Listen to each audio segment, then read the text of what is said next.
వెనుజులాని చూసిన తరువాత గ్రీన్లాండ్ విషయంలో కూడా ట్రంప్ వెనక్కి తగ్గకపోవచ్చని ప్రపంచం ఆందోళన చెందుతోంది.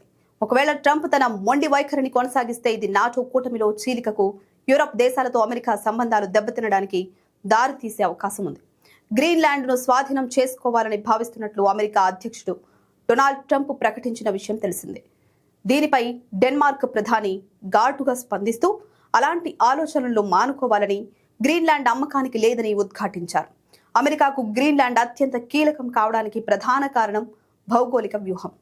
ఉత్తర అమెరికాకు రక్షణ కవచంలా ఉండే ఈ ద్వీపం ద్వారా ఆర్కిటిక్ ప్రాంతంలో రష్యా, చైనాల ప్రాబల్యాన్ని అడ్డుకోవచ్చు. అలాగే ఖనిజ సంపద, ఇక్కడ ఎలక్ట్రిక్ వాహనాలు, ఆధునిక ఆయుధాల తయారీకి అవసరమైన లిథియం, నికెల్ వంటి అరుదైన ఖనిజాలు అపారంగా ఉన్నాయి. ఇవి ప్రస్తుతం చైనా గుత్తాధిపత్యంలో ఉన్నాయి. మూడవది సైనిక ప్రాధాన్యత. గ్రీన్లాండ్లో ఇప్పటికే అమెరికాకు చెందిన ఎయిర్బే ఉంది. ఇది క్షిపణి హెచ్చరికలు, అంతరిక్ష నిఘాకు ప్రపంచంలోనే అత్యంత కీలకమైన కేంద్రం. ఆర్కిటిక్ మంచు కరుగుతూ ఉండడంతో గ్రీన్లాండ్ మీదుగా కొత్త అంతర్జాతీయ రవాణా మార్గాలు ఏర్పడే అవకాశం ఉంది. వీటిపై నియంత్రణ సాధించడం అమెరికా ప్రధాన లక్ష్యం.